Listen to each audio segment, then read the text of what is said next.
द्रव्य गुण में देखिए, आपके जो नोट्स हैं द्रव्य गुण के, उसमें ये चीज़ें हम ऑलरेडी आपको करवा चुके हैं, इससे ज़्यादा ही अच्छी है, ज़्यादा डिटेल में है, जितने पॉसिबल है, लेकिन ये भी आपको करा रहे हैं। चीज़ें रिपीट करी जाएंगी, तो सुनते रहिएगा ताकि रिवीजन हो जाए। द्रव्य गुण में पहले द्रव्य से ही बात शुरू हुई है कि द्रव्य आखिर होता क्या है। ठीक है, द्रव्य कहते हैं उस चीज को यत्र आश्रिता, जिस पे आश्रित हो, कर्म गुणा, कर्म और गुण, ठीक है, एक्शंस, प्रॉपर्टीज, ठीक है, सब उस पर डिपेंड करती हो। कारणम समवायी, ठीक है, और वो चीजों का समवायी कारण है। समवायी कारण कहते हैं इनहेरेंट और मटेरियल कोज को, यानी वो नहीं रहेगा तो कर्म गुण भी कोई नहीं बचेंगे। जब इंसान ही नहीं बचेगा तो क्या काला क्या गोरा, क्या इंटेलिजेंट क्या बुद्धू, कुछ भी नहीं बचेंगे, है ना। क्या अच्छे कर्म क्या बुरे कर्म, जब इंसान नहीं तो सब कुछ खत्म उसके साथ। तो उस पे कर्म और गुण आश्रित रहते हैं द्रव्य पे, और वो द्रव्य ही जो है उनका समवायी कारण होता है, यानी कि उपादान कारण है, इनहेरेंट मटेरियल कोज है।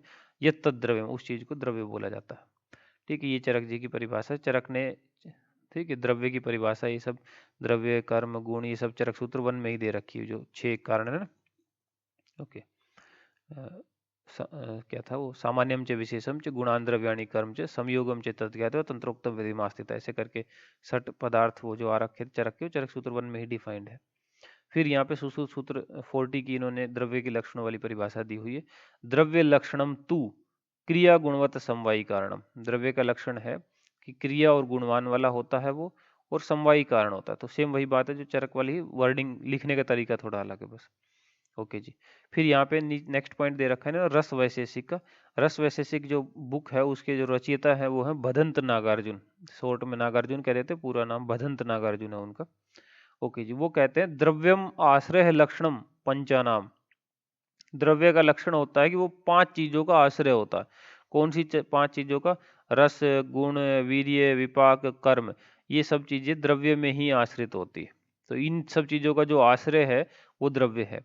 ओके जी। भावप्रकाश की है नेक्स्ट कोट, रसादीनाम पंचानाम भूतानाम यद आश्रय भूतम तद द्रव्यम। ठीक है, रसादि पांचों, रस गुण वीर्य विपाक कर्म, इनका जो आश्रय भूत है वही द्रव्य है। तो रस पंचक करके जब आप द्रव्य गुण पढ़ा करते थे, है ना, एग्जाम में आता था, इस द्रव्य का रस पंचक लिखिए, तो रस गुण वीर्य विपाक कर्म, हम उसका रस गुण वीर्य विपाक कर्म या रस गुण वीर्य विपाक प्रभाव हम उसका बताया करते थे, वो रस पंचक कहलाता है। तो वो पांचों का आश्रय कौन होता है, द्रव्य कहला होता है। ओके जी। फिर इन्होंने नेक्स्ट पॉइंट एक्सप्लेन करना स्टार्ट किया है कि राज निघंटु बुक है जो, उस राज निघंटु बुक के अकॉर्डिंग नामकरण के 7 आधार हुए हैं, जो प्राचीन बेसिस में जो नाम द्रव्यों के रखे गए हैं, 7 बेसिस पे रखे गए हैं। एक तो ऐसे रूढ़िवादी तरीके से नाम पड़ गया, जैसे आटरूसक, गुड़ूची, टुनटुक। एक उसका प्रभाव देख के, मान लो कि कोई कृमि घन रही है चीज तो कृमि घन कह दिया उसको। अशु को मारती है, घोड़े को तो हैमार नाम दे दिया। ठीक है, देश के आधार पे दे दिया, कोई मगध में तो मागधी नाम दे दिया, विधेय की तो वैदेही, कलिंग में होती तो कालिंग कहराते, ऐसे नाम दे दिए। लांछन नाम दे दिया, राजीफल, चित्रपर्णी। उपमा के अकॉर्डिंग दे दिया, जैसे किसी के बकरी जैसे कान है या बकरी जैसे सींग है, साल जैसे पत्ते हैं तो मजकर्ण, सालपर्णी, मेषश्रृंगी। किसी को वीर्य के आधार पे दे दिया। वीर्य का मतलब यहाँ पे केवल वीर्य नहीं है, रस वगैरह की प्रॉपर्टी भी ली हुई है।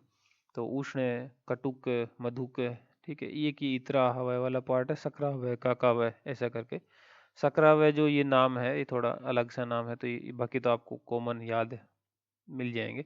सकरावय जो होता है वो है कुटज का बीज, पूछा भी जाता है कॉमनली, इसलिए हमने लिख दिया है यहाँ पे। सकरावय कुटज के बीज को कहते हैं, या इंद्रियव या इंद्रजो भी इसको बोला जाता है। ठीक है, होलरीना एंटी डायसेंट्री का एपोसाइनेसी फैमिली है इसकी।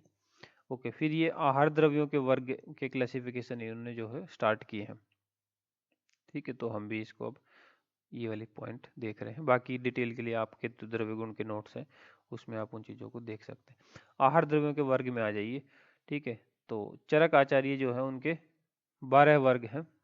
तो बार बार आहार तो एक बार खा के तो जिंदगी भर काम चलता नहीं, बार बार खाना पड़ता है। तो चरक से ही हम शुरुआत करते हैं, चरक से सूत्र भागवत ऐसे। तो चरक के 12 ही वर्ग है, बार बार चूंकि खाना पड़ता है। और चरक का जो सूत्र स्थान का इतना लंबा चौड़ा अध्याय, चरक सूत्र 27, उसी में वो 12 वर्ग आए हो रखे हैं। अच्छा, ये जो वर्गीकरण है इसको रचनात्मक वर्गीकरण भी बोलते हैं। आहार द्रव्यों के जो वर्गीकरण रचनात्मक, रचनात्मक इसलिए क्योंकि ये रचना के अकॉर्डिंग है, मतलब स्ट्रक्चरल बेसिस पे क्लासिफिकेशन है। एक होता है कर्मात्मक वर्गीकरण जो फंक्शनल बेसिस पे होता है, जैसे कि सारे जीवनीय द्रव्यों को एक साथ रख दिया, ठीक है, सारे वमनोपग को एक साथ रख दिया, सारे काश घन को एक साथ रख दिया, तो कर्म के अकॉर्डिंग रखा, तो उसको बोलते हैं कर्मात्मक वर्गीकरण। तो कर्मात्मक वर्गीकरण जो मिलता है वो चरक का मिलता है, चरक सूत्र 4 षड्विवेचन शताश्रित अध्याय में, सुश्रुत जी का मिलता है सुश्रुत सूत्र 38 गण वाले चैप्टर में। और रचनात्मक वर्गीकरण होता है कि रचना के अकॉर्डिंग सारी जल वाली जल, चाहे नदी का जल हो, चाहे कुएं का जल हो, चाहे किसी का जल हो, उसको जल वर्ग में रख दिया, ठीक है। ओके, सारे मांस को एक साथ मांस वर्ग में रख दिया, सारे दूध चाहे गाय का भेड़ का किसी का भी हो सबको दुग्ध वर्ग में रख दिया, तो ये स्ट्रक्चरली क्लासिफिकेशन हुआ, इसलिए उसको बोलते हैं रचनात्मक वर्गीकरण। तो रचनात्मक वर्गीकरण में चरक आचार्य के 12 वर्ग हैं, या फिर कहो कि आहार द्रव्यों के 12 वर्ग हैं, ठीक है जी। ओके, अब इसमें ऐसा करते हैं हम कि लिक्विड लिक्विड वाले वर्ग जनरली एक साथ याद कर लेते हैं, बाकी एक साथ याद कर लेते हैं। तो सूक धान्य है, समी धान्य है, मांस वर्ग है, शाक है, फल है, हरित है, ओके, ये 6, और एक ये कृतान वर्ग, और एक ये आहार उपयोगी वर्ग, ठीक, ये टोटल 8 8 हो गए सॉलिड वाले।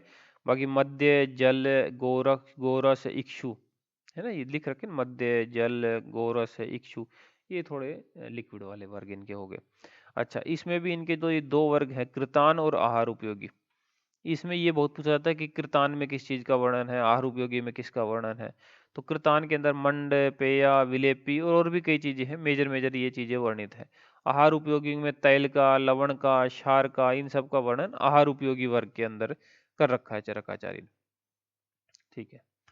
नेक्स्ट पे चलिए, सुश्रुतोक्त वर्ग की बातें शुरू हो गई। सुश्रुत आचार्य ने एक ही चैप्टर में वर्णन नहीं किया है, उन्होंने क्या किया, जो द्रव द्रव्य हैं लिक्विड वाले वो 10 वर्ग अलग से बताए हैं, और जो अन्य द्रव्य हैं उनके 13 वर्ग अलग से बताए। तो द से द्रव, द से 10, और अन तो 13 मेरा, ठीक है, होता ही रहता अन के ऊपर, तो वो कहता है 13, वो कहता है मेरा, तो 13 से 13 वर्ग थोड़ा आप यहाँ ध्यान रख लेना, मेरा से तो कोई वर्ड बनता नहीं है। तो 13 वर्ग अन के, द्रव के 10 वर्ग, चरक जी की बार बार आहार 12 वर्ग थे। अच्छा, जो द्रव द्रव्य है वो वर्गीकरण सुसु सूत्र 45 में है, और जो अन द्रव्य का है वो सुसु सूत्र 46 में है। सुसु सूत्र 45 पे जाइए, द्रव द्रव्य पे। चरक में आपने देखा था लिक्विड के 5 थे, मध्य जल गोरस इक्षु ऐसे करके। अब इनके पे आ जाइए, इनके पे क्या है, तो इनके पे मध्य जल, चरक के में देखो मध्य जल गोरस इक्षु, ये 4 थे ना, इनके में देखो मध्य जल, ठीक है, मध्य भी है, जल भी है, इक्षु भी है। ये मैं आपको दिखाता हूँ, ये मध्य रहा इनका, ठीक है, ये इनका पहले नंबर पे जल रहा, 8वें नंबर पे इक्षु हो गया। अब जो गोरस था चरक में, तो उसमें दूध दही इन सब का वर्णन था। चरक सुश्रुत में अलग अलग है, क्षीर दूध का अलग वर्ग है, दही का अलग वर्ग है, तक्र का अलग से वर्ग है, और घी का अलग से वर्ग है। तो दूध दही घी छाछ ये सब अलग अलग है, सुश्रुत में 4 अलग हो गए। अच्छा, फिर एक तैल वर्ग इन्होंने अलग बता दिया है, जबकि चरक आचार्य ने तैल वर्ग जो है, हमने यहाँ लिख भी दिया कि चरक आचार्य ने तैल वर्ण जो है, तैल का वर्णन आहार उपयोगी वर्ग में किया था। ओके जी, फिर इन्होंने मधु वर्ग भी एक अलग से बनाया है, जबकि हमने ऊपर लिख दिया यहाँ पे कि चरक आचार्य ने मधु का वर्णन इक्षु वर्ग में कर रखा था। फिर इन्होंने एक मूत्र वर्ग भी अलग से बनाया है, लेकिन चरक आचार्य ने मूत्र का वर्णन चरक सूत्र 1 में ही कर दिया था, कोई वर्ग वर्ग यहाँ बनाया नहीं आहार द्रव्य वाले इस चैप्टर में, अनपान वाले में वहीं कर दिया था। तो ये चरक ने कहाँ किया, इन्होंने क्या क्या अलग किया, ये कंपैरिजन हो गया। फिर आ जाओ सुसु सूत्र 46 पे, अन्य द्रव्य वाले पे, ठीक है जी। तो अन्न तेरा मेरा, अन्न में तो तेरा मेरा चलता रहता है ना, तेरा में मेरी रोटी तेरी रोटी, 13 वर्ग हैं, मेरी से तो कोई वर्ड बनता नहीं, तो टोटल 13 है। साली धान्य कुधान्य वैदल, ये हो गए साली धान्य कुधान्य वैदल। बाकी मांस फल शाक, ठीक, मांस फल शाक ये याद रखो। बाकी पुष्प कंद लवण क्षार धातु वर्ग रतन वर्ग कृतान वर्ग, ठीक है। तो इस तरह करके टोटल जो है इनके 13 पूरे होते हैं। अच्छा, इन्होंने देखो तो आप लवण के लिए भी एक अलग से वर्ग बनाया हुआ है, क्षार के लिए भी एक अलग से वर्ग बनाया हुआ है, जबकि चरक आचार्य ने लवण और क्षार का वर्णन आहार उपयोगी वाला जो उनका वर्ग था, ठीक है, 12वें नंबर का ऊपर देखना आहार उपयोगी, उसी में वर्णन कर दिया था लवण का भी और क्षार का भी, ठीक है जी। इन्होंने अलग से उसके लिए बनाया हुआ है, ठीक है। तो ये इनकी बात थी। अब आ जाओ अष्टांग संग्रह पे, उन्होंने क्या कर रखा है, इन्होंने 12 टोटल बताए हैं, टोटल कुल 12 है, हालांकि वो फर्दर डिवाइडेड है, द्रव द्रव्य में 6 है और अन द्रव्य में भी 6 है। द्रव के 6, अन के 6, टोटल मिला के 12 हुए। ठीक है, अलग अलग क्लासिफाई किया लेकिन है 12 ही। तो चरक के भी 12 ही थे, हालांकि उन्होंने द्रव द्रव्य अन ऐसा में क्लासिफिकेशन नहीं किया, तो ओवरऑल उनके 12 ही थे। ओवरऑल संग्रह के भी 12 है। तो इसलिए ये क्वेश्चन ऑटोमेटिकली उठता है कि जब चरक के भी 12 हैं, संग्रह के भी 12 हैं, तो दोनों में आखिर अंतर क्या है, आपस में किस में क्या अंतर हुआ है। ओके, तो यहाँ पे आ जाओ, मैंने ये पॉइंट यहाँ पे लिखा। जब आपको द्रव्य गुण के आपके नोट्स कराए हैं तो वहाँ पे भी ये पॉइंट सब कवर किए हैं, और इसे और भी जितने इंपॉर्टेंट हैं वो कवर किए हैं। फिलहाल के लिए यहाँ पे देखो कि अष्टांग संग्रह ने हरे आहार को नहीं माना है और मुत ही दिया। हरे आहार को नहीं मान रखा उसने चरक के कंपैरिजन में, इसको समझ लेना, in comparison to Charak. Okay जी, इन कंपैरिजन टू, कभी सोचते ही रह जाओ बाद में कि थी क्या चीज। तो इन कंपैरिजन टू चरक, हरे आहार को नहीं माना, मतलब कि हरित वर्ग और आहार उपयोगी वर्ग ये इसमें आपको देखने को नहीं मिलेंगे। ठीक है जी, तो 2 माइनस हो गए, हरा गया आहार गया, और मूत ही दिया, 2 ऐड हो जाएंगे, मूत्र वर्ग और तैल वर्ग। चरक में याद है आपको मूत्र वर्ग चरक सूत्र 1 में ही आ गया था, किसी वर्ग में था ही नहीं। तैल का चरक में आहार उपयोगी में आया हुआ था, ये इन्होंने अलग से डाल लिए। तो चरक में से 2 हटे, 2 नए डाले, बाकी सब सेम है दोनों। अब जल तैल क्षीर इक्षु तैल मध्य मूत्र और अंद्रव्य सूक सिंबिकृतान मास साकर है वही चरक जैसे। फिर इन्होंने एक पद्मकादि गण का भी जो है वर्णन वगैरह कर रखा है इसमें। ठीक है, 2 चैप्टर में है, सूत्र स्थान 6 में और सूत्र स्थान 7 में, नाम मैंने लिख रखे हैं। सूत्र 6 का नाम अष्टांग द्रव द्रव्य विज्ञानी है, सूत्र 7 का अनुस्वरूप विज्ञानी अध्याय है। अब चलते हैं अष्टांग हृदय में। ठीक है, अष्टांग हृदय में भी आप देखोगे तो ओवरऑल इनके पास भी 12 ही है। ठीक है, क्योंकि 7 + 5 है, अगर ऐड करो तो 12 ही आएंगे। ठीक है, 7 और 5 12। ओके, लेकिन किया क्या है, संग्रह के द्रव में 6 थे, अन्न में भी 6 थे, इन्होंने द्रव में 5 कर दिए और अन्न में 7 कर दिया। तो ऑब्वियसली क्वेश्चन आएगा कि वृद्ध वाग्भट और लघु वाग्भट में क्या चेंज हुआ, क्योंकि दोनों ने द्रव द्रव अनद्रव ऐसे क्लासिफिकेशन लिए हैं। ओवरऑल दोनों के 12 ही हैं, लेकिन द्रव में 5 है और अन्न में 7 है, तो इसमें द्रव में क्या एक माइनस हो गया और अन्न में क्या एक एक्स्ट्रा ऐड हो गया। ठीक है, ऐसा क्वेश्चन नॉर्मली बन जाएगा। ठीक है, पूछा ही जाता है, ऐसा नहीं कि कोई यूनिक चीज हम पढ़ रहे हैं, ये ऑलरेडी मतलब पूछे जाते हैं। ठीक है, अच्छा, तो देख लो, आपके सामने ऊपर संग्रह का लिखा है, नीचे हृदय का। तो मूत्र वर्ग जो संग्रह में था, ठीक है, यहाँ पे मूत्र वर्ग, यहाँ पे मूत्र नहीं है। ठीक है, तो मूत्र नहीं है तो कहाँ गया, क्या वर्णन ही नहीं किया है, तो वो बात हमने यहाँ पे मेंशन कर दी कि जो मूत्र है उसका वर्णन इन्होंने मध्य वर्ग के अंतर्गत कर दिया, और वहां से मूत्र माइनस हो गया। ठीक है, तो इसलिए इनके 5 बच गए। अच्छा, फिर अनद्रव्य में 7 में पहुंचो, देखो मिला के देखो, सूक सिंबी कृतान मांस साग फल सेम के सेम है, एक औसत वर्ग एक एक्स्ट्रा आया।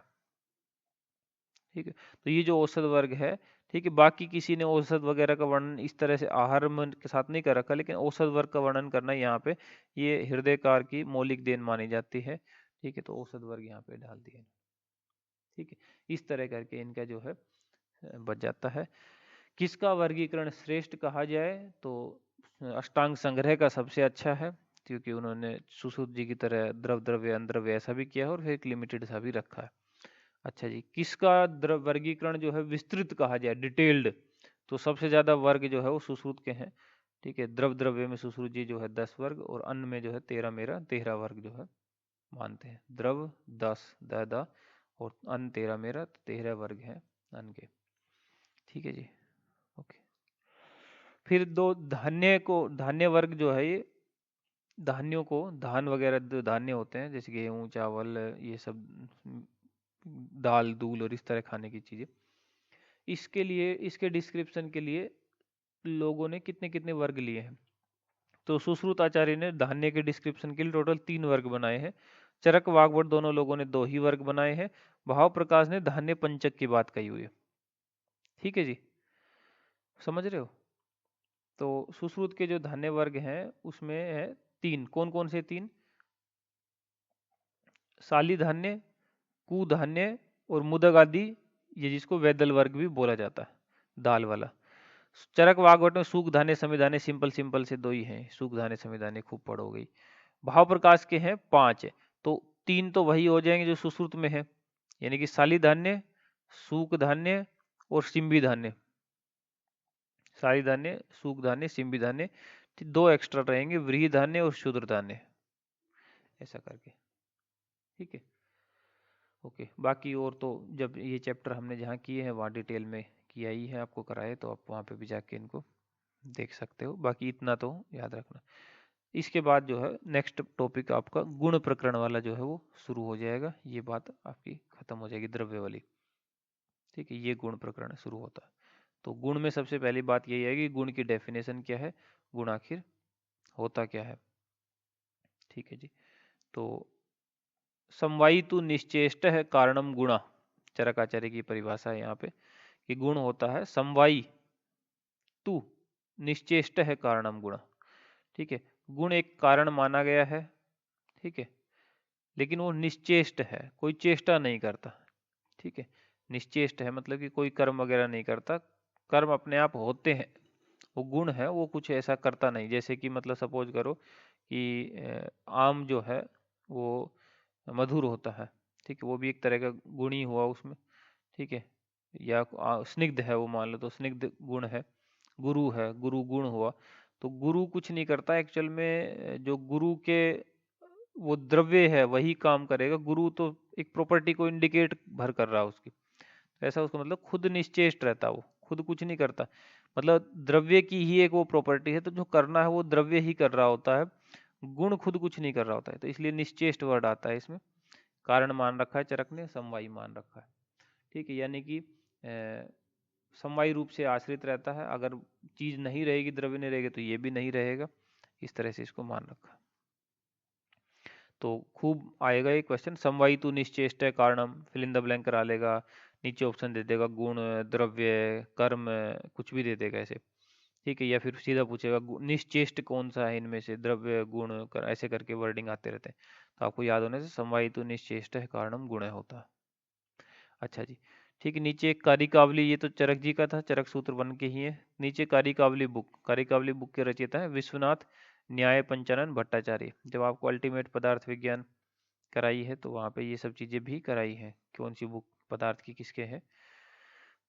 अच्छा, तो ये कह रहे हैं अथ द्रव्य आश्रिता, गुण जो है द्रव्य के आश्रित होता है, क्योंकि द्रव्य में ही रस, गुण, वीर्य, विपाक, प्रभाव, कर्म सब द्रव्य में ही आश्रित है। तो गुण भी अथ द्रव्य आश्रिता होता है। ज्ञेया मतलब जानो इसको। निर्गुणा, गुण में खुद कोई गुण नहीं होते, द्रव्य में गुण होते हैं, गुण में गुण नहीं होता। ठीक है, जैसे आम एक द्रव्य है, ठीक है, तो उसके अंदर गुण मिलेगा। ठीक है, वो स्निग्ध है आपका। ठीक है, ये नहीं कि स्निग्ध के अंदर स्निग्ध मिलेगा। तो खुद निर्गुण होता है, द्रव्य के आश्रित होता है। निष्क्रिया होता है, कोई क्रिया खुद नहीं करता, द्रव्य करेगा। ठीक है, तो वही सेम चीज है, द्रव्य आश्रित है, निर्गुण है, निष्क्रिय है, गुण है। फिर ये वैशेषिक दर्शन की लाइन देख लो। ठीक, कोई सी भी रख के पूछ लिया करता है, बताओ इनमें से किसका, सिर्फ निर्गुण निष्क्रिय इतना वर्ड देती है, पहचानो कौन है, तो ये गुण होगा, निर्गुण निष्क्रिय। गुण में कोई गुण, गुण में खुद गुण नहीं होते, गुण द्रव्य में होते हैं। ठीक है, ओके जी।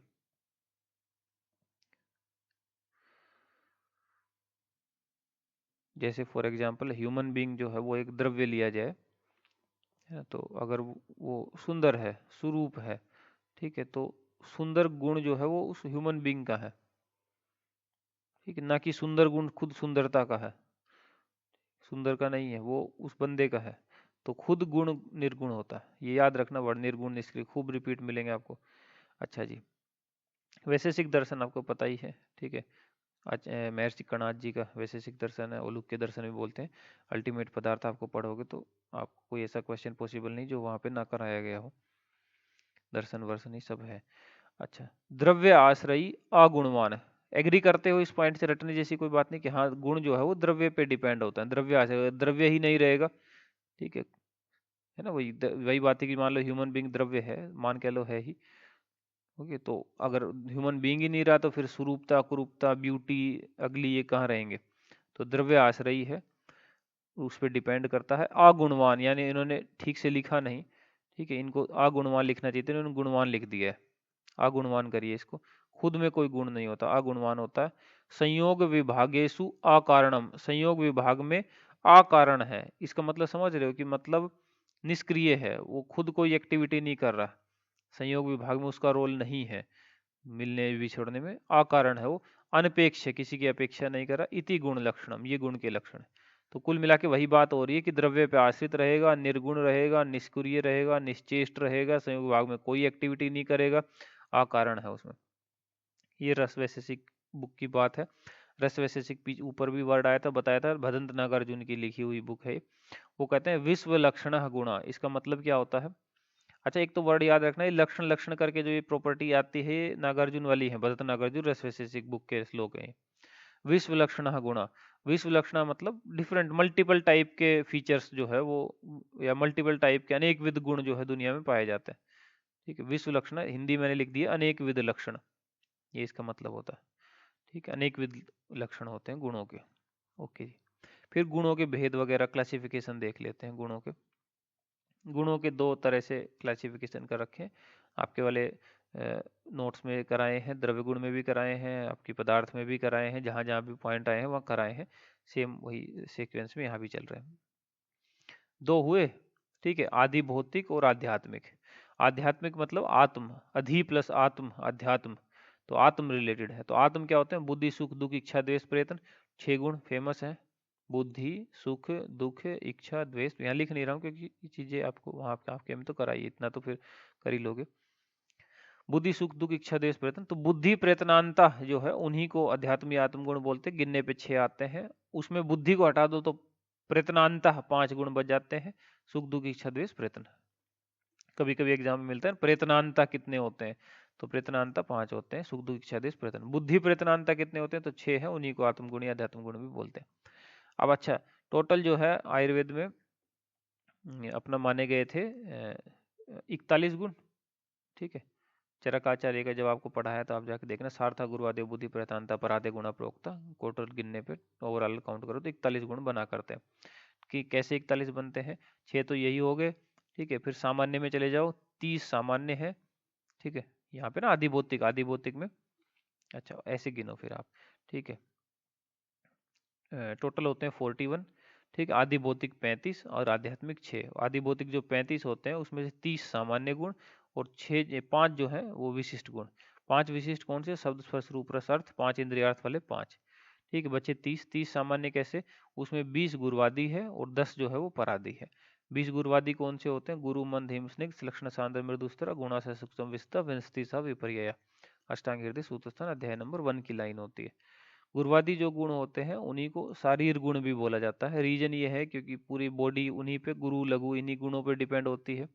ठीक है, इन्हीं को चिकित्सीय गुण भी बोला जाता है क्योंकि पूरी चिकित्सा भी गुरु लघु इन्हीं गुणों पे डिपेंड करती है।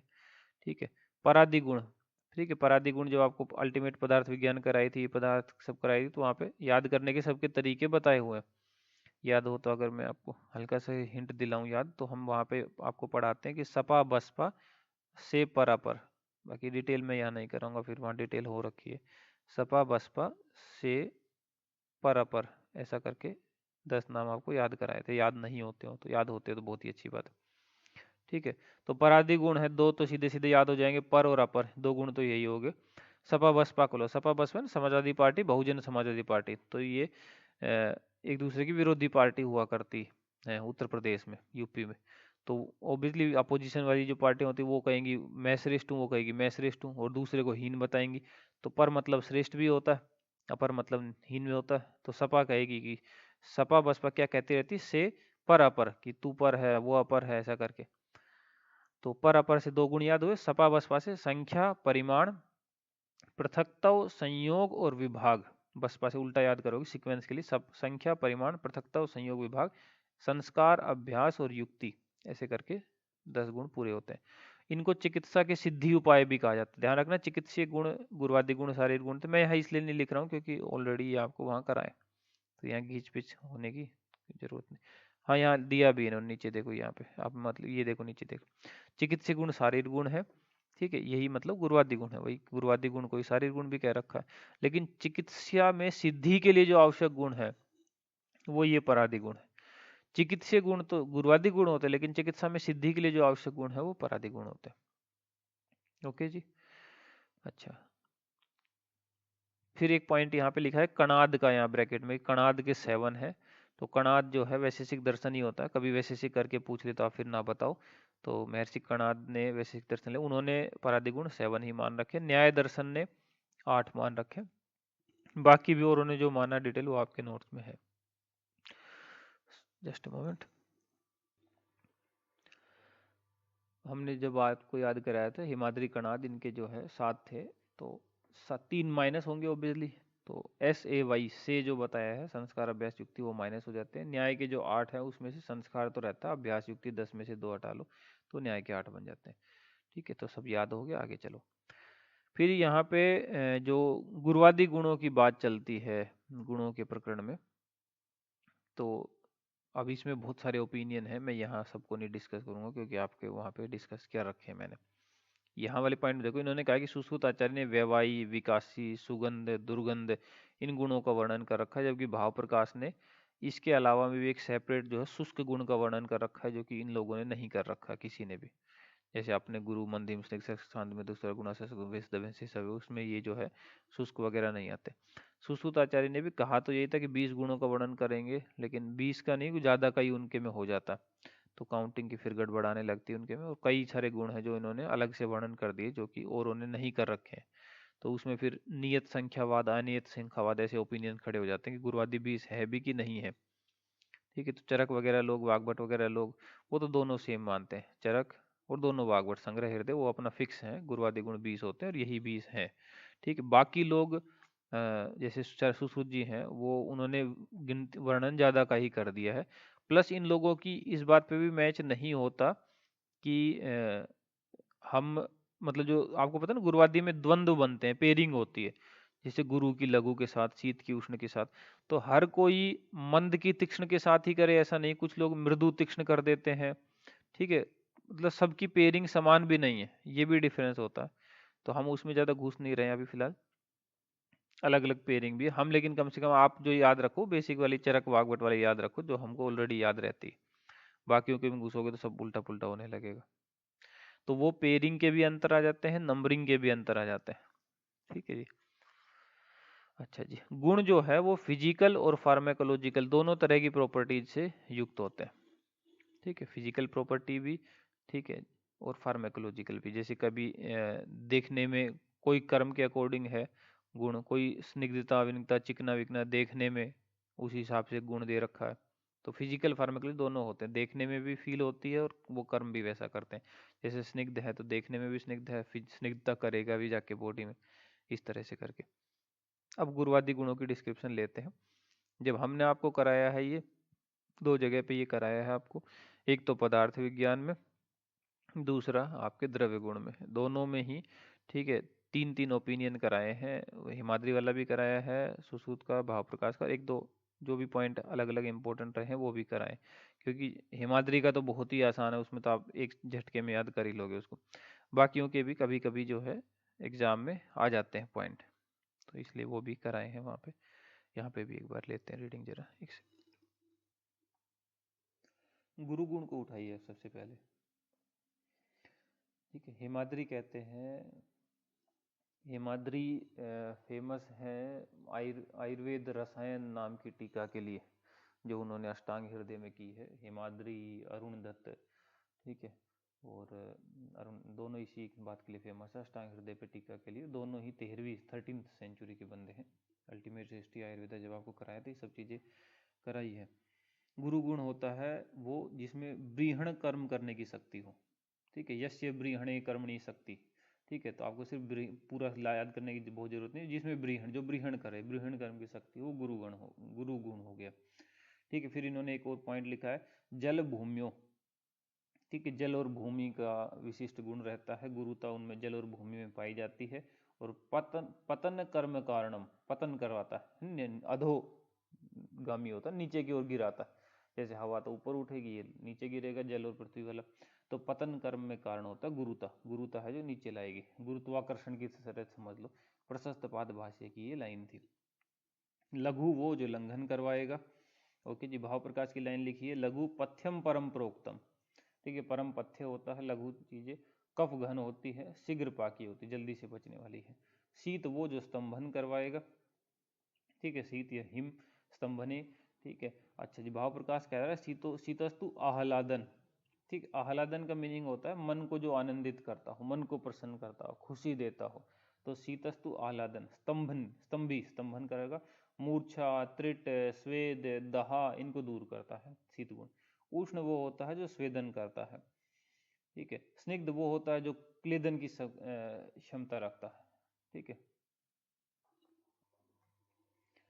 जिसमें रुक्ष वो होता है जिसमें शोषण की शक्ति होती है, जिसमें समन की शक्ति होती है वो मंद होता है, जिसमें शोधन की शक्ति होती है वो तीक्ष्ण गुण होता है, जिसमें धारण की शक्ति होती है वो स्थिर गुण होता है। स्थिर मतलब स्टेबल, स्टेबिलिटी है धारण गुण की वजह से। सर होता है अनस्टेबल। ठीक है, जिसमें प्रेरणन की शक्ति होती है, प्रेरणन की, वो सर होता है।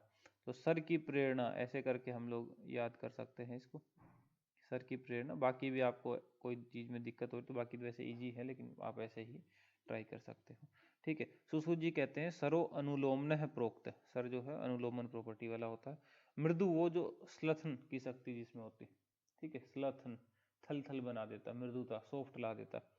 ठीक है, हार्ड कठिन होता है जिसमें दृढ़ीकरण की शक्ति होती है। विशद जो है नॉन स्लिमी होता है, बिल्कुल भी चिपचिपा नहीं होता, जिसमें क्षालन की शक्ति होती है, साफ एकदम। ठीक है, वो विशद होता है। भाव प्रकाश ने इसमें कहा हुआ है क्लेद छेद करे ख्यातो विषदो व्रण रोपण। विशद जो है व्रण के रोपण करता है, क्लेद छेद कर गोल रख। पिछिल चिपचिपा होता है, स्लिमी होता है, इसमें लेपन की शक्ति होती है। ओके जी, भाव प्रकाश इसके बारे में बोल रहा है पिछिलस्तु, पिछिले तंतुलो, तंतु वाला है, बल्य है, संधान करता है, श्लेष्मल है, गुरु है। श्लक्षण, हिमाद्री बोलता है श्लक्षण में भी अणय आ रखा है, रोपण में भी अणय आ रखा है, जिसमें रोपण की शक्ति हो वो श्लक्षण होता है, स्मूथ है ये। ठीक है, सुश्रुत जी ने कहा है श्लक्षण पिछिलवत गेम, श्लक्षण को पिछिल गुण के समान समझना चाहिए। ओके, भाव प्रकाश कह रहे हैं आगे, भाव प्रकाश की पिछिल वाली जो लक्षण वाली प्रॉपर्टी वो आ रखी है। स्नेह विना अपि स्यात् कठिनो अपि ही चिक्कण है। ठीक है, ये बात उन्होंने बोली हुई। खर रफ होता है तो वो लेखन करता है।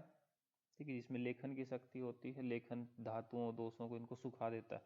ठीक है, जैसे कि लेखन कर्म की परिभाषा जब हम वहाँ नहीं पढ़ते हैं, सारंगधर भाव प्रकाश ने कर्मों की भी परिभाषा दे रखी ना, जैसे सारंगधर की तो सारंगधर पूर्वखंड 4 दीपन पाचन आदि कथनम अध्याय में पूरी ये ना लेखन वगैरह सबकी पर। शोद्रम नीरम उष्णम वचा यवा, शोद्र यानी शहद, गर्म पानी, वचा और यवा, ये सब लेखन शक्ति वाले होते हैं। तो ये लेखन का मतलब जो दो धातु मल इनको विशोष से सुखा देता है, तो वही खर कर रहा है। सूक्ष्म जो है वो जिसमें विवरण की शक्ति है, सूक्ष्म भी फाइन होता है, माइन्यूट, तो मतलब कहीं पे भी एंटर कर सकता है, विवरण कहीं पे भी पहुंच सकता है, आवृत करता है चीज़ों को। स्थूल वो होता है जो ग्रोस है एकदम, जो संवरण करता है, आवरण कर देता है, ढक देता है चीज़ों को। ठीक है, तो ये संवरण वाली शक्ति वाला स्थूल है, जो चीज़ों को विवृत कर देगा, खोल देगा, वो सूक्ष्म है, ताकि सूक्ष्म से सूक्ष्म में जा सके। सांद्र जो है सॉलिड चीज़ें हैं जिसमें प्रसादन की शक्ति हो, वो सांद्र है। तो सांद्र प्रसाद ऐसा याद रख सकते हैं, क्योंकि सांद्र प्रसाद नाम का एक प्रमेय भी होता है। ठीक है, सांद्र प्रसाद में ही ऐसा करके प्रमेय का भी भेद होता है, उसे थोड़ा हिंट रह के आपको याद रह जाएगा कि सांद्र वो था जिसमें प्रसादन की शक्ति थी। द्रव वो होता है जिसमें विलीनीकरण की, अपने में घोल लेने की प्रॉपर्टी होती है, तो यश से विलोड़ नहीं सकती। ठीक है, वो द्रव होता है। ठीक है जी, फिर यहाँ पे इन्होंने शीत गुण का एक पॉइंट उठाया है कि कौन से, आपको पता है जब आपको चरक सूत्र 26 कराया है, ठीक है, और बाकी पदार्थ में भी और आपके द्रव्य में भी जहाँ जहाँ ये बात आई वहाँ वहाँ ये चीज़ें आपको याद कराई है। इसका याद है आपको, एक छोटी सी एक टेबल सी बन जाती है। ठीक है, और एक एक एक 6 निमोनिक टोटल लगते हैं, पूरी याद हो जाती है वो। तो शीत गुण में निमोनिक जो लगता था वो होता था मस्त, अगर आपको याद हो तो। जो कूल लोग होते हैं वो मस्त होते हैं एकदम, जो या फिर कहोगे जो मस्त लोग होते हैं उन्हीं को तो कहते हैं यार कूल, कितना कूल बंदा, मस्त है एकदम। MST मस्त, M आता है मधुर के लिए, S आता है कसाय के लिए, क्योंकि K ऑलरेडी कटु के लिए आ चुका होता है, और T आता है तिक्त के लिए। ठीक है, और position number 1, position number 2, position number 3, यानी कि उत्तम, ये शीत के लिए है सब चीज़ें। ठीक है, तो उत्तम शीत या कहो शीततम या नंबर 1 शीत तो मधुर होता है, नंबर 2 पोजीशन का शीत जो है वो कसाय है, नंबर 3 पोजीशन का शीत जो है वो तिक्त रस होता है, या कहो कि शीततम, शीततर, शीत रेस्पेक्टिवली, ऐसा हो जाता है। चरक और वाग्भट का ये सेम ही है। इन्होंने जो यहाँ पे पॉइंट लिखा है कि चरक ने कसाय को और वाग्भट ने मधुर को उत्तम कहा है शीत गुणों में, ये बात गलत है। चरक और वाग्भट दोनों ने ही जो है मधुर को उत्तम कहा है, ये रेफरेंस यहाँ पे लिख दिया है आपके लिए। चरक सूत्र 26, अष्टांग हृदय सूत्र 10। चाहो तो आप इनके बुक में देख सकते हो, चाहो तो आप अपने ट्यूटोरियल में जाके देख सकते हो, दोनों ही अवेलेबल है। ठीक है, दोनों में शीत गुण को ही जो है उत्तम कह रखा है, ये मधुर को ही जो है शीतता में शीतम कह रखा, उत्तम कह रखा उसमें। ठीक है जी। अब ये गुरुवादी गुण का इन्होंने वर्णन खत्म कर दिया है। अब इन्होंने ये परादि गुणों का वर्णन जो है लेना शुरू कर दिया है। परादि गुणों में आपको पता ही है, सपा बसपा से पर अपर, यानी कि पर अपर, संख्या, परिमाण, पृथकता, संयोग, विभाग, संस्कार, अभ्यास, युक्ति, ये गुण होते हैं। उसमें जो विभाग है वो लिया इन्होंने। विभाग बोलते हैं डिसजंक्शन को, मतलब एक दूसरे से अलग अलग करने वाली प्रॉपर्टी को।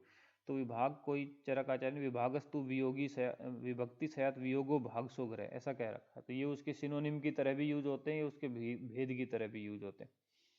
ठीक है, विभक्ति मतलब एक ही चीज के टुकड़े टुकड़े कर दिए जाए। जैसे एग्जाम्पल में दिया होता है कि जैसे गुड़ूची है, पूरी बेल तोड़ लाए तो छोटे छोटे छोटे टुकड़े कर दिए, तो उसको विभक्ति करना कहेंगे।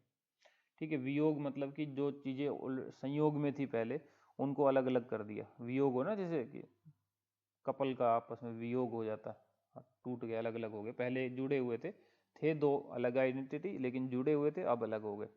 जैसे फॉर एग्जांपल दोष दूसरे मिले हुए रहते हैं, दोष दूसरे समूर्छना हो ही रहती है जब डिजीज होती है। तो जब डिजीज खत्म हो जाती है, आरोग्य होता है, तो दोष दूसरे अलग अलग हो जाते हैं, तो वियोग हो गया। भाग सो ग्रह का मतलब होता है किसी पर्टिकुलर चीज है उसमें से एक भाग को ग्रहण कर लिया। जैसे कि चूर्ण का डब्बा है, उसमें से 3-3 ग्राम सवेरे शाम ले रहे हैं, तो भाग से ग्रहण कर रहे हैं उसको। ठीक है, इसी तरह पृथकताओं के भेद या उसके सिनोनिम की तरह असंयोग, वैलक्षण्य और अनेकता ये यूज होते हैं। ठीक है, असंयोग आपस में मिले नहीं चीजें तो भी पृथक रहती है, विलक्षण एक दूसरे से वो भी सेपरेटनेस करती है, पृथकता लेती है, अनेकता वो भी पृथकता करती है। ठीक है, तो ये चरक जी ने बता रखे हैं। और चरक सूत्र 26 में चरक ने परादि गुणों का वर्णन कर रखा है। और क्या कहते हैं इसको, ये खूब एमसीक्यू में आता है, असंयोग क्या करता है, विभाग की पृथकता वैसे करके। तो एकदम से आता तो समझ नहीं आता, लेकिन ध्यान रखना आप। ठीक है, वो बाकी आपके नोट्स में पहले एक्सप्लेन है आगे। दैर्घ्यमान, ठीक है, डायमेंशंस के मेजरमेंट के लिए कारण भेद से 3 है, संख्याजन्य, परिमाणजन्य, प्रचयजन्य। स्वरूप भेद से 4 है, अणु, ह्रस्व, दीर्घ और महत। ठीक है जी। संस्कार भेद से 3 है, वेग, स्थिति स्थापक और महान। वेग इम्पल्स, स्थिति स्थापक इलास्टिसिटी और भावना जो है इम्प्रेशन। ठीक है, अभ्यास के पर्याय में शीलन और सतत क्रिया, ये दोनों अभ्यास के ही सिनोनिम होते हैं। संस्कार, अभ्यास, युक्ति आया था ना परादि गुणों में, तो अभ्यास को शीलन और सतत क्रिया भी बोला जाता है। फिर अब ये बात यहाँ पे खत्म हो गई है गुणों की। इन्होंने फिर रस वाली बात ये उठाई है यहाँ पे कि रस और एक होता है अनुरस, इनमें आखिर डिफरेंस क्या है। रस व्यक्त रहता है, मतलब आदि में ही आप देखोगे एकदम टेस्ट करोगे तो आदि में ही उसकी प्रतीति हो जाएगी और वो व्यक्त रहता है। अनुरस जो है अव्यक्त होता है या फिर ईसत व्यक्त होता है और अंत में ही उसकी प्रतीति होती है, चीजों को खाने के एकदम एंड में प्रतीति होगी। अच्छा, अनुरस में ये था, आदि में नहीं, आदि में तो रस का पता चलेगा। तो रस जो होता है चीजें सूख भी जाए, शुष्क अवस्था में भी पहुंचे तो भी ये स्थायी रहता है, चेंज नहीं होता। अनुरस जो है शुष्क अवस्था में अस्थायी होता है, वहां नहीं पाया जाता है, तो आर्द्र अवस्था में मिलता है, अव्यक्त और ईसत व्यक्त होता है और अंत में प्रतीति होती है अनुरस की। रस 6 ही होते हैं, अनुरस को रसों में नहीं गिना जाता है, वो रस से सेपरेट एंटिटी है। ठीक है जी। फिर ये वाला वो पॉइंट इन्होंने फिर ले लिया, इसका सिर्फ शीत वाला पॉइंट इन्होंने ऊपर लिया था, जो वो कसाय वाली बात चली थी। ठीक है, अब इन्होंने ये पूरी टेबल ले ली है। चरक में ये टेबल चरक सूत्र 26 में आती है, मैंने आपको पहले ही बता दिया है। अष्टांग हृदय में अष्टांग हृदय सूत्र 10 की बात है। ठीक है, आपके नोट्स में आपको डिटेल से कराया हुआ है, यहाँ पे भी आई है तो एक बार ले रहे हैं। यही वो 6 निमोनिक है जिनकी मैं बात कर रहा था। ठीक है, रुक्ष को, रुक्ष चीजें होते हैं ना, रूखा आदमी, यार ये वो आदमी बहुत रूखा है, सख्त है वो, सख्त है। अच्छा, मधुर, अम्ल, लवण, कटु, तिक्त, कसाय, तो उनके पहले पहले वर्ड ले रखे हैं हमने यहाँ पे। मधुर का एम ले लिया, अम्ल का ए ले लिया, लवण का एल ले लिया, कटु का के ले लिया, तिक्त का टी ले लिया, कसाय का एस लिया है क्योंकि के ऑलरेडी कटु पे जा चुका था। ठीक है जी, मधुर, अम्ल, लवण, कटु, तिक्त, कसाय ये है, और उनके अकॉर्डिंग है नेमिंग चलाई है। तो रुक्ष गुण जो है सबसे प्रधानतया कौन सा रस जो है जिसमें उत्तम रुक्ष मिलता है, इस तरह करके कौन सा रुक्षतम है, कौन सा रुक्षतर है और कौन सा रुक्ष है खाली। ठीक है जी। तो ये जो हमने बनाए हैं ये 1 2 3 एकदम पोजिशनिंग के साथ, टॉप बंदा जो है वो 1 पोजीशन पे है, सेकंड वाला सेकंड पे, थर्ड वाला थर्ड पे, उसी को तम भी बोलते हैं सेकंड वाले को तर, और वो वाला नॉर्मल, या उसको प्रवर, मध्यम और हीन ऐसे भी कर सकते हो आप। रुक्ष जो इंसान होता है, रूखा सूखा, वो बहुत सख्त सख्त होता है, हार्ड, सख्त, SKT सख्त। तो S आता है कसाई के लिए, ठीक है, K आता है कटु के लिए, T आता है तिक्त के लिए। तो कसाई जो है वो उत्तम उत्तम वृक्ष होता है, या रुक्षतम है वो। कसाय कटु जो है रुक्षतर है, और तिक्त जो है वो रुक्ष है। स्निग्ध, स्निग्ध माल, चिकना माल याद करना। मधुर अम्ल लवण, मधुरतम, मधुरतर, मधुर। उष्ण, उष्णतम, उष्णतर, उष्ण। लक, इंसान का लक हमेशा गर्मा गर्म होना चाहिए, और कुछ हो ना हो। लक अच्छा है, बेटर बोर्न लक्की देन रिच, लक बड़ी चीज होती है। LAK, लवण, अम्ल और कटु, उष्णतम, उष्णतर और उष्ण। शीत, जो शीत जो होता है कूल बंदे एकदम मस्त, MST, मधुर, कसाय और तिक्त, ठीक है, ये है शीतर, शीततम, शीततर और शीत। इन्होंने वाग्भट चरक का अलग अलग लिखा, लेकिन हकीकत ऐसी नहीं है। गुरु, मसल, MSL, मधुर, कसाय और आपका लवण, ठीक है। मसल, गुरु तो जो मसल्स होती है ना, मांसपेशियां, ठीक है, वो गुरु होती है ना, ठीक है। या फिर कहोगे गुरु इंसान तो मसल देगा एकदम। MSL, मधुर, कसाय, लवण। लघु, लघु तो बेचारा छोटा सा होता है, उसकी तो टके की भी औकात नहीं होती, बोलते नहीं ऐसे, 2 टके की औकात नहीं। तो टका, TKA, तिक्त, कटु और अम्ल, ऐसा आप याद रखना। ओके, ठीक है। कभी कभी ऐसा हो जाता है, मान लो कि जैसे हम जब रिवीजन कर रहे होते हैं, तो हमें रिवीजन के वक्त ऐसा चाहिए होता है कि हम देखें ना बुक को, है ना, और रिकॉल मन में हेडिंग ली, हेडिंग देख ली जाता है, और याद करेंगे क्या चीज़ पढ़ी क्या नहीं पढ़ी। तो उस वक्त के लिए आप ऐसा भी याद रख सकते हो, रुशील, ये याद किया। रुशील मतलब रुक्ष, शीत एंड लघु, 3 प्रॉपर्टी हो गई। रुक्ष का अपोजिट होता है स्निग्ध, उष्ण का अपोजिट हो, शीत का अपोजिट उष्ण, लघु का अपोजिट गुरु। तो इन्हीं 6 प्रॉपर्टी की यहाँ पे बात हुई है, रुक्ष, शीत, लघु, उष्णिग्ध, उष्ण, गुरु की, ठीक है। तो फिर मनी मन फिर आप ये 6 निमोनिक लगा के और उसको आराम से रिकॉल कर सकते हैं। रसों के संबंध में सामान्य सिद्धांत की बात हो रही है, उन्हीं के साथ साथ कुछ कुछ अपवादी लोग बताते जाएंगे। कौन से रस को हम शीत रस कहेंगे, मतलब कि वो शीत वीर्य वाले हैं। कौन से रस को हम उष्ण रस कहेंगे या उष्ण वीर्य वाले रस कहेंगे। तो सामान्य कॉमन सेंस वाली बात है कि वो रस जो पित्त का समन करते हैं, ठीक है, वो रस जो पित्त का समन करते हैं वो शीत वीर्य वाले रस होंगे या शीत रस होंगे। वो रस जो पित्त की वृद्धि करते हैं, जो पित्त वर्धक है, वो उष्ण वीर्य वाले होंगे या उष्ण रस कहलाएंगे, ठीक है। तो आपको पता ही है, अम्ल, लवण और कटु ये पित्त को बढ़ाने वाले रस होते हैं। मधुर, कसाय और तिक्त, ठीक है, ये पित्त को घटाने, पित्त सामक रस होते हैं, ठीक है। तो यही इन्होंने यहाँ पे लिख दिया है कि मधुर, तिक्त, कसाय और अम्ल, लवण, कटु। सिंपल है एकदम, कोई दिक्कत नहीं है। तो इसी तरह आप वात, वर्धक, वात ये सब रटे पड़े हैं आपको। अच्छा, अब एक्सेप्शन पे आ जाओ, ठीक है। ओदक और आनुप जो मांस है वो मधुर रस वाला है।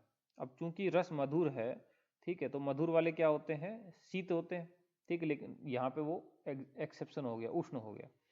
आंवला जो होता है वो अम्ल रस वाला है, और अम्ल रस पित्तवर्धक होता है, तो उसको उष्ण होना चाहिए, लेकिन वो शीतवीर्य है, ठीक है। सैंधव लवण है, लवण होने के नाते उसको उष्ण होना चाहिए था, लेकिन उष्ण नहीं होता, अनुष्ण होता है सैंधव।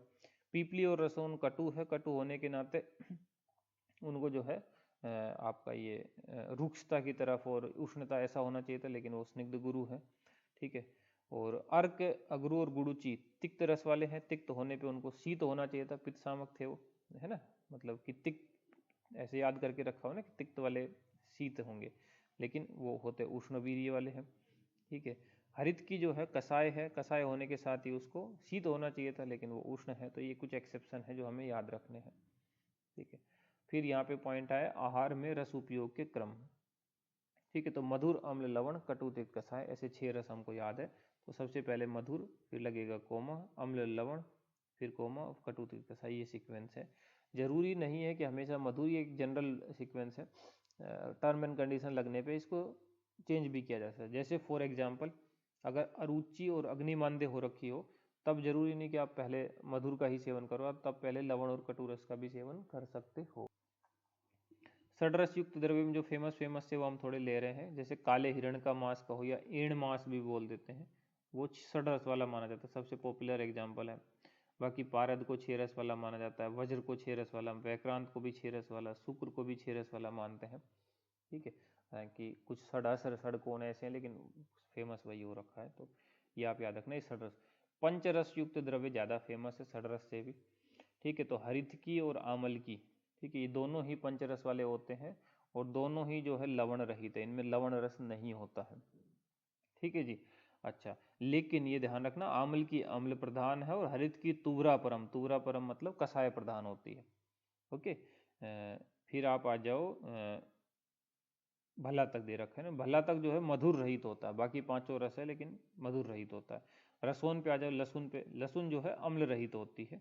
इसका इवन इसका जो नाम है ना रसोन, और नाम की भी आप निरुक्ति देखोगे तो रसेन ऊन, जो एक रस से रहित है, अम्ल रस से रहित है, ये इसका नाम ही में छुपा हुआ कि रसोन जो है वो अम्ल रस से रहित होती है। रसोन कहते हैं लहसुन को, लहसुन को, ठीक है। लहसुन की चटनी छाछ के साथ बनाते हैं ना, क्यों? क्योंकि छाछ खट्टी होती है और खट्टा रस लहसुन में होता नहीं, तो बनाओ तो सड़ रस हो जाता। तो यह थोड़ा हिंट लेके याद रख सकते हो कि इसमें अम्ल रस नहीं होता, इसलिए छाछ के साथ इसकी चटनी बनती। अच्छा, ऐसे ही मद्य जो होती है, मद्य में भी पंचरस होते हैं और उसमें लवण रस, नमकीन रस नहीं होता, इसलिए मद्य के साथ, अल्कोहल के साथ लोग नमकीन खाते हैं, क्योंकि फिर पूरे हो जाते हैं छः के छः रस। तो मद्य भी पंचरस वाली है लेकिन लवण रहित होती है, इसलिए लोग नमकीन उसके साथ खा लेते हैं। रसोन में भी एक खट्टा नहीं होता, इसलिए उसकी छाछ के साथ उसको चटनी बनाई जाती है उसकी। भला तक में मधुर नहीं होता, हरित की अमल की होगी। अच्छा, रसोन का ये भी बहुत फेमस है, रसोन का, हरित की का, कि कौन सा वाला रस, जैसे पांच पांच रस है तो पांचों रस सब एक जगह पे नहीं, कौन सा कहाँ पे प्रेजेंट है, उसके किस भाग में है। तो रसोन का फिलहाल के लिए हमने लिख दिया, काश्यप भाव प्रकाश दोनों का लिखा हुआ, जहाँ जहाँ आता आपको कराते हैं। हरित की वाला मिस्टर जीरो सीवीजी करके हम मिंगी, रेसा, छाल, वृंत और गुठली ऐसा करके याद रखता करते हैं। और रसोन वाले में काश्यप भाव प्रकाश में आ जाओ, चौबीज छपत्ते तेरेपन पुष्प। चौबीज मतलब चार, चौथा रस, चौथे नंबर का रस बीज में होता है। चौथे नंबर का रस कौन सा होता है? मधुर अम्ल लवण कटु तिक्त कषाय, 1 2 3 4 5 6, तो कटु आता है, तो कटु रस बीज में। छपत्ते, पत्ते में छठे रस यानी कषाय रस। तेरेपन पुष्प, तेरेपन पुष्प मतलब 53, 53 पुष्प में है, ठीक है। तो 53 एक्चुअल में ये 35 होता है, यानी कि लवण और तिक्त होता है, ठीक है। भाव प्रकाश बिना मूल पा पुनाल, ठीक है। तो आप देख लो, आप लहसुन में अम्ल तो होता ही नहीं, यानी दूसरे नंबर का रस होता नहीं है, ठीक है। बाकी आप सीक्वेंस से इसमें लिख दो तो ये बन जाएगा, ठीक है। तो बीज में जो है मधुर आ जाएगा ऐसे करके, ठीक है। और नाल अग्र में तीसरे नंबर का रस आ जाएगा, मूल में चौथे का, पत्र में पांचवे का, पुष्प नाल में छठे नंबर का रस आ जाएगा। तो ऐसे कर लेते हैं। रस जो होता है उसका आधारभूत कारण क्या है, मतलब कि मेन किस चीज से बना है? तो रस बना है जल और पृथ्वी के संयोग से। लेकिन जो विभिन्न विभिन्न प्रकार के रस हैं, डिफरेंट वेराइटीज बनी, फिर वो उसकी अनुभूति में जो कारण द्रव्य है वो है आकाश, वायु और अग्नि। जगह जगह ये आता रहता है, हमने आपको कराया कि, ठीक है, विशेष प्रत्यय में, अनुभूति में, ठीक है, ये है। बाकी बनने में जल, पृथ्वी। फिर रसों की प्रॉपर्टी दी है इन्होंने, ये काफ़ी कम ही है, हमने जब आपको चरक सूत्र 26 कराया है और दूसरी जगह जहाँ है वहाँ डिटेल इनकी ली है रसों की। इन्होंने दिया है क्षीण छत संधान कर, जो क्षीण छत संधान कर मधुर रस के लिए होता है, लेकिन सिर्फ संधान कर कसाय रस भी होता है। हृदय में इन्होंने तिक्त और कसाय ऐसे दो रस लिए हुए हैं। जबकि हृदयम पिड्यति ऐसा करके कसाय रस थोड़ा फेमस है, ठीक है। इन्होंने ये वर्ड ढूंढना पड़ेगा, आहृदय वर्ड इन्होंने कैसे उठाया है, ठीक है, क्योंकि जनरली जो इन्होंने टर्म उठाई है सब चरक जी की है, और वहाँ पे आहृदय था नहीं इधर तिक्त में। तो कसाय के लिए हृदयम पिड्यति बड़ा फेमस है, क्योंकि स्तंभन करता है ना, जड़ता लाता है, तो जड़ता लाएगा, स्तंभन रोकने की कोशिश करता है, तो हृदय को पीड़ित करेगा, हृदय रुकता नहीं, तो उसे थोड़ा हिंट लेके याद रख सकते हो कि हृदयम पिड्यति कसाय। अम्ल रस तो फेमस होता है, अम्लो हृदय नाम, हृदय द्रव्यों में श्रेष्ठ होता है अम्ल, ठीक है जी। फिर लेखन कर्म करने वालों में तिक्त जो है वहाँ पे चरक में दिया हुआ है, इन्होंने कटु कसाय लिख दिया था, तिक्त आप याद रखना। सर्व धातु शोषक में इन्होंने कसाय रस दिया हुआ है। कसाय रस एक्चुअल में सर्व धातु शोषक नहीं होता, सर्व धातु शोषक जो है तिक्त रस होता है, ठीक है। याद सुना आपने वो बातें सुनी कि कभी किसी को कड़वे वचन नहीं बोलने चाहिए, ठीक है, मीठा बोलो भैया, कड़वा बोलने में क्या रखा है? कड़वा बोलना क्या होता है? सर्व धातुओं का शोषक होता है, ठीक है। अब उस कड़वे बोलने से कटु ना याद रख लेना, कटु मतलब तो स्पाइसी होता, ठीक है। कड़वा मतलब तिक्त, ठीक है, बिटर।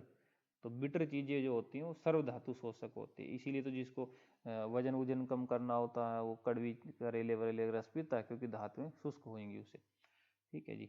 तो ये तिक्त रस की बात है ना कि कसाय की, ये गलत मेंशन किया इन्होंने। फिर आप देखना मेद, वसा, मज्जा, लसिका, तो धातुएं धातुएं धातुओं के अलावा मेद, ये वसा, लसिका, इन सब का भी जो है शोषक जो है ये तिक्त रसी होता है। जो एग्जैक्ट श्लोका का वर्ड है वो यहाँ पे मेंशन कर दिया है। अच्छा, सर्व धातु शोषक में भी ऐसा नहीं कि सर्व मतलब कि वहाँ लिखा है बाकायदा रस, रक्त, मांस, मेद, अस्थि, मज्जा, शुक्र इनको शोषण करता है तिक्त रस। इसके अलावा क्लेद का, मेद का, वसा का, मज्जा का, लसिका का, पूय का, स्वेद का, मूत्र का, पुरीस का, पित्त का, श्लेष्मा का, इन सब का उपशोषणा नाम, सबका शोषण तिक्त रस करता है। अच्छा जी, नेक्स्ट पे आइए। फिर इन्होंने दो गुण लिए हैं, एक लिया है इन्होंने रोपण गुण, एक लिया है खर गुण। लेकिन यहाँ पे एक गलती कर दी इन्होंने कि ये रोपण गुण नहीं है, एक्चुअल में रोपण एक कर्म है ना, ये हीलिंग करने का एक कर्म है, वो गुण नहीं है। गुण है श्लक्षण। श्लक्षण में भी अणय आ रखा है, पीछे याद कराया था ना अभी जस्ट पीछे, श्लक्षण में भी अणय आ रखा है, रोपण में भी अणय आ रखा है। श्लक्षण गुण का कर्म है रोपण, यस्य रोपण है शक्ति, है ना, वो श्लक्षण होता है। और जो ये श्लक्षण गुण है, ये श्लक्षण गुण जो है नागार्जुन के अकॉर्डिंग अग्नि महाभूत प्रधान और चरक जी के अकॉर्डिंग आकाश महाभूत प्रधान होता है। ठीक है, तो ये श्लक्षण गुण के लिए है, रोपण के लिए नहीं है। ये श्लक्षण गुण की प्रॉपर्टी है रोपण कर्म, और श्लक्षण गुण में अग्नि महाभूत प्रधान नागार्जुन और चरक जी के अकॉर्डिंग आकाश महाभूत प्रधान। खर गुण वो होता है जिसमें लेखन की शक्ति होती है। ठीक है, और ये खर गुण जो है चरक जी के अकॉर्डिंग वायु और पृथ्वी महाभूत प्रधान, और सुश्रुत के अकॉर्डिंग वायु और अग्नि महाभूत प्रधान जो है बताया हुआ। तो ये आप याद रखना, करेक्ट कर लेना इसमें ये वाली बात। नेक्स्ट पे आइए, विपाक पे आ जाइए।